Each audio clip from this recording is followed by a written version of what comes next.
seorang ibu meninggal dunia. Biasa kalau kita mendengar berita ada orang meninggal dunia, karena kita semua akan menghadapi kematian. Tapi yang luar biasa, peristiwa yang terjadi saat dimakamkan.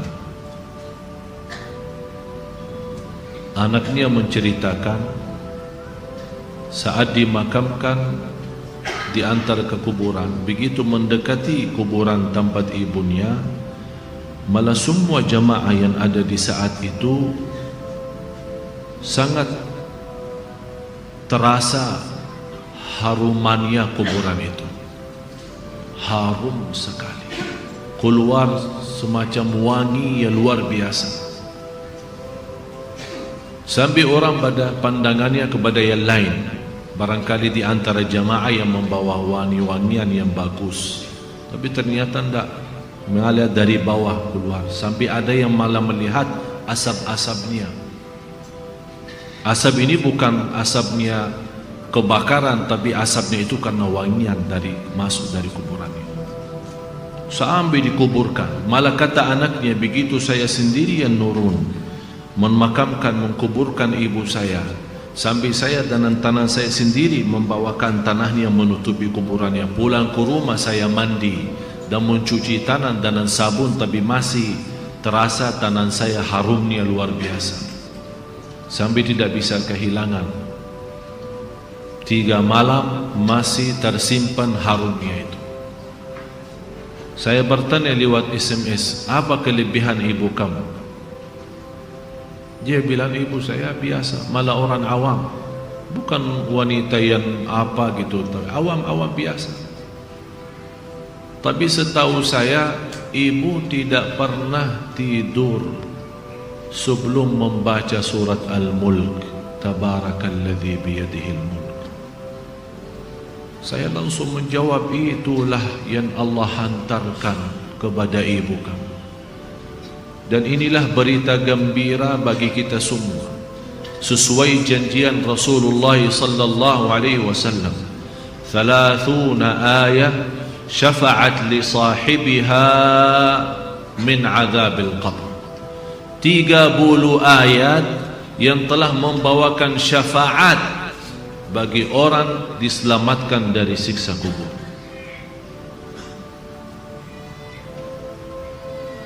Dari situ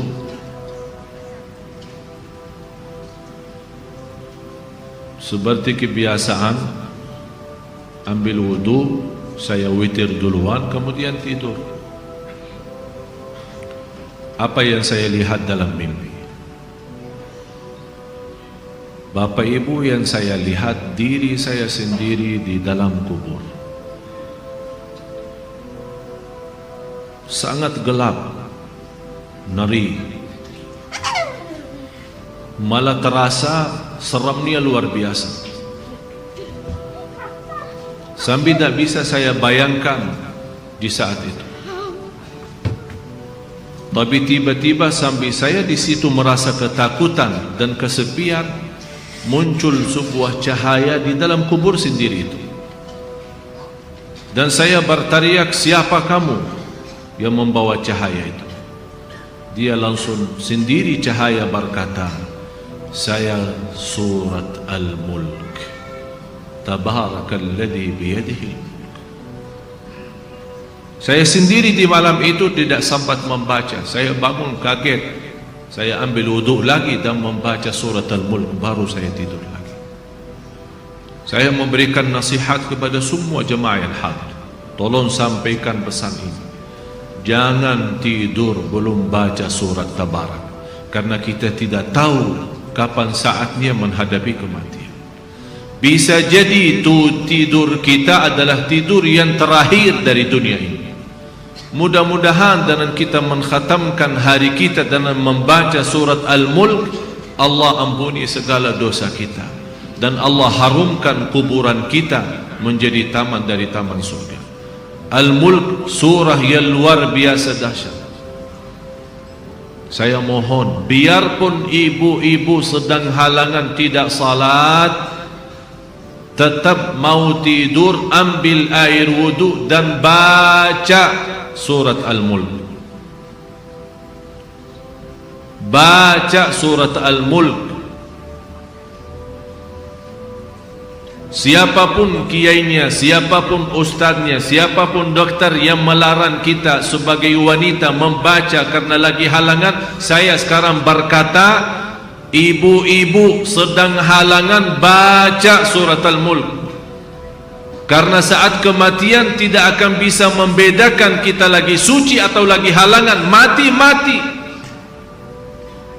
Dan Allah Maha tahu niat kita. Dan lebih baik saat kita membaca sedang halangan, jangan megang Al-Quran langsung, menyentuh Al-Quran langsung, sebagaimana saya jelaskan, bagi sarung tangan atau bagi HP kita. HP kita yang isinya Al-Quran, buka surat Al-Mulk di HP kita dan kita baca.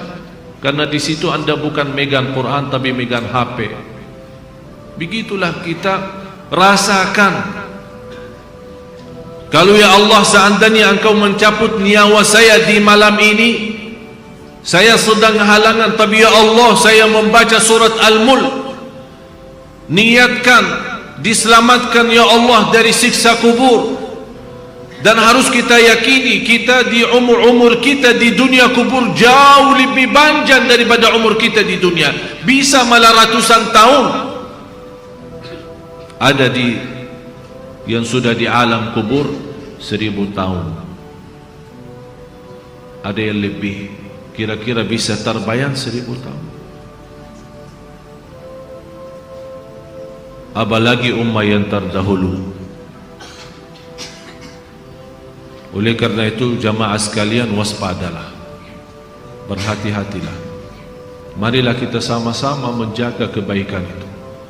Karena sungguh inna rahmatallahi qaribun minal muhsinin. Sungguh rahmat Allah sangat dekat bagi orang yang berbuat baik. Sangat jarak kita menuju ke akhirat sangat dekat, sangat-sangat dekat. Malah jauh lebih dekat daripada rencana kita besok. Jarak kita ke akhirat, jarak kita masuk kubur jauh lebih dekat daripada rencana kita besok. Malah kematian itu jauh lebih mendadak dan lebih cepat daripada kita mengambil suapan makanan.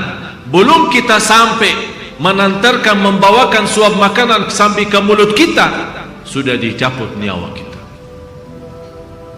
Jauh lebih cepat itu.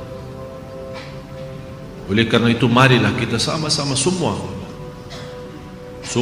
kita punya salah, punya kekurangan. Apa yang kita senang melihat nanti di hari kiamat, jangan perbuat.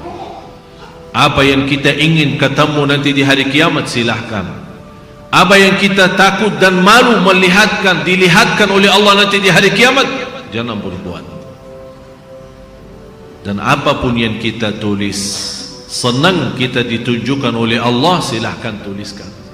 Kalau kita malu dilihat nanti oleh umat manusia dan dilihat oleh para malaikat yang menjadi saksi, jangan tulis macam-macam. Apalagi sekarang terlalu gampang dosa tulisan itu, gampang sekali. Dan HP yang sekarang ada, malah sudah kita megang menjadi tasbih kita, mengganti tasbih. HP, BlackBerry, WhatsApp, SMS, lain-lain. Saya setiap hari hampir terima 100 SMS. Ada yang bertanya, ada yang macam-macam. Dan hanya saya yang pada si Allah doakan, jangan menjadi titik tulisannya SMS ini menjadi beban nanti di hari kiamat. Ya Allah, ampunilah mereka semua. Itu yang saya doakan. Walaupun saya tidak balas berdoa, tapi Allah yang Maha tahu apa yang saya doakan untuk orang yang kirim SMS atau WhatsApp atau apa saja. Oleh karena itu jamaah sekalian, hati-hati.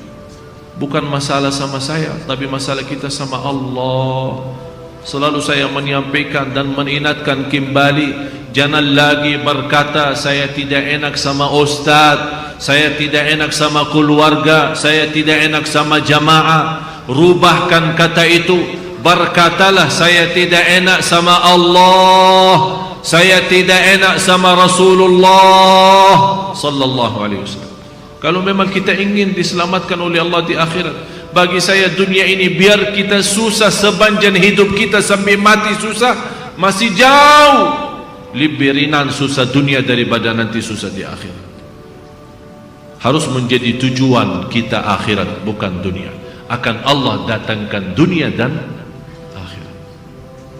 Ya ayyuhalladzina amanu ittaqullah wal tanzur nafsun ma qaddamat lighad wattaqullah innallaha khabirun bima ta'malun. Orang beriman, bertakwalah kepada Allah dan lihat masing-masing apa yang kita bawa nanti untuk hari esok, hari kiamat. Bertakwalah kepada Allah dan jangan-jangan wala takunu kalladzina nasullah, jangan-jangan menjadi orang yang melupakan Allah, akan Allah lupakan kita. Kalau Allah lupa sama kita, na'udzubillah, berantakan, hancur, dunia akhirat hancur kalau Allah lupa sama kita.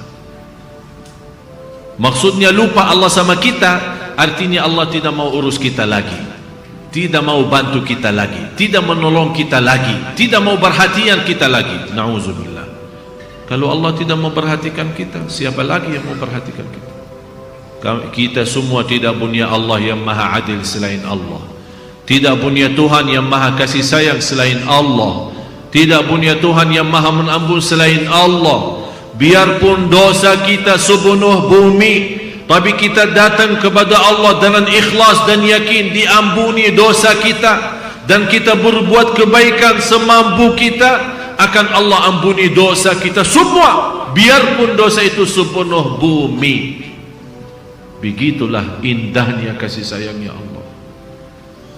Mudah-mudahan semua yang hadir Allah bukakan hatinya, diberikan petunjuk kepada jalan yang benar, disucikan lahir batin, dikuatkan lahir batin agar senantiasa setiap hari meningkat iman, menaikkan takwa, menjadi orang yang berilmu dan beramal salih, agar senantiasa setiap saat, setiap waktu kita mendapatkan karunia rahmat Allah, karena sungguh rahmat Allah sangat dekat bagi orang-orang yang berbuat baik. Al-Fatihah.